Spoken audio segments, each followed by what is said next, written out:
Thank you very much. Thank you, Susan, for the introduction and for your service. I want to thank Kerry Watkins for driving this whole memorial and museum project for 20 years. It seems like ever since I left office, I just sort of show up when Kerry calls. I sort of do what she tells me to do, and so far it hasn't gotten me in any trouble.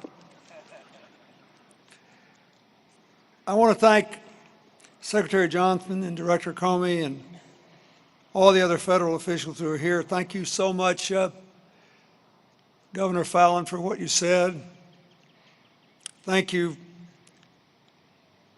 Senator Lankford, Congressman Lucas, Mayor Cornett, Mayor Norick, thank you. I loved hearing you relive those times. And I want to thank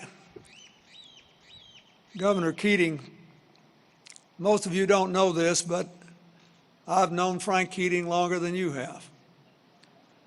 We met when I was an 18-year-old freshman at Georgetown, America's oldest Jesuit university.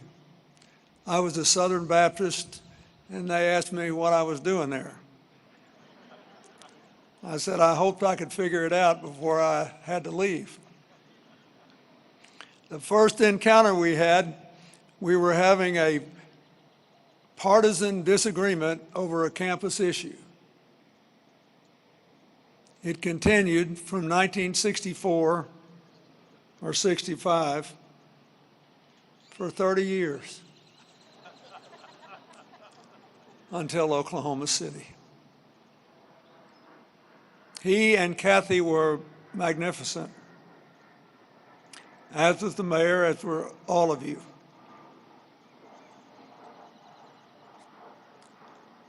And for a whole country, you burned away all the petty squabbles in which we engaged, leaving only our basic humanity.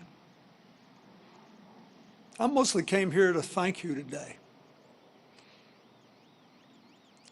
I prepared for this day yesterday in New York by taking Hillary to see our daughter and son-in-law and my about-to-be 7-month-old grandchild.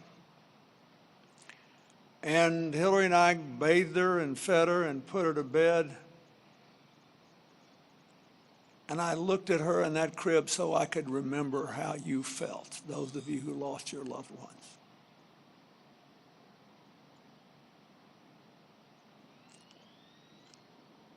I want to first say, I know how hard this is. When I came to Oklahoma City, 4 days after the bombing, I wanted to see the family of Al Witcher, the Secret Service agent who perished because he had been on my detail. And he wanted to come here because he thought it would be such a wonderful place to raise a family. The new director of the Secret Service, Joe Clancy, is here. 20 years ago, he was on my detail too. And he advanced my trip to Oklahoma City. When you strip away all the little things that divide us, it's important to remember how tied we are and how much we, all Americans, owe Oklahoma City. People came here from around the country to help you. One of them was a chief of the New York City Fire Department named Ray Downey. I met him here.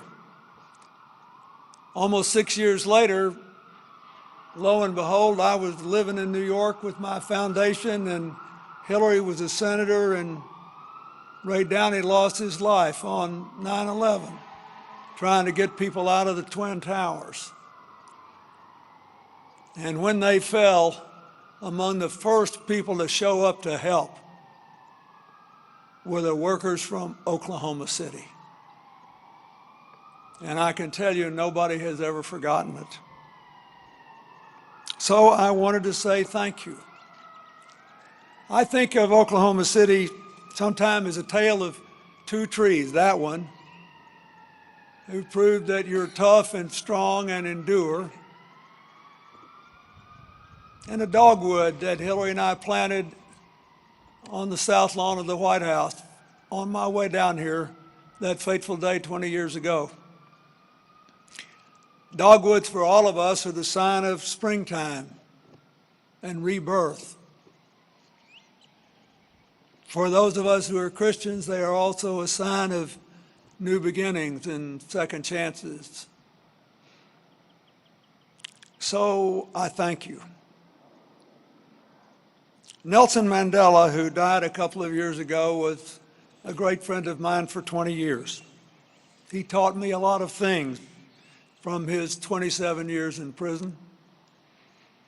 He taught me that in the face of tragedy, evil, and loss, there are only two things that always remain, that can never be taken away: your mind and your heart.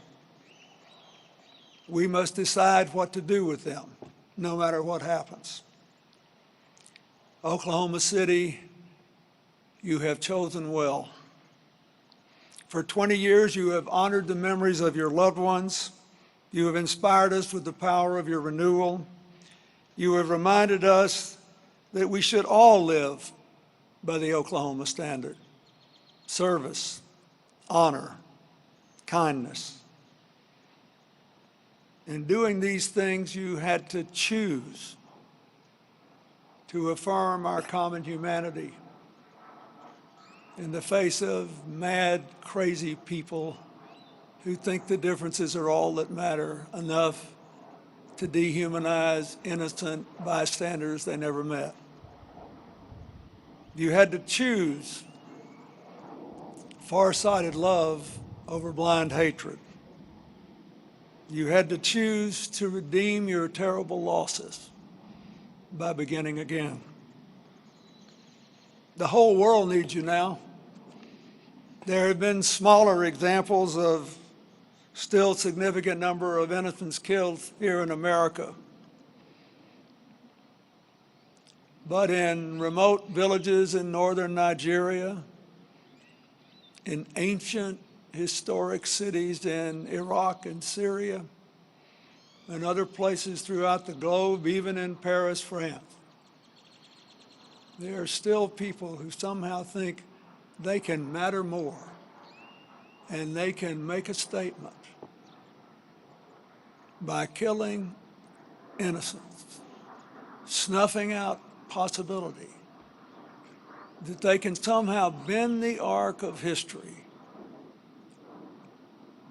They're wrong as long as people like you make the right decisions with your mind and your heart.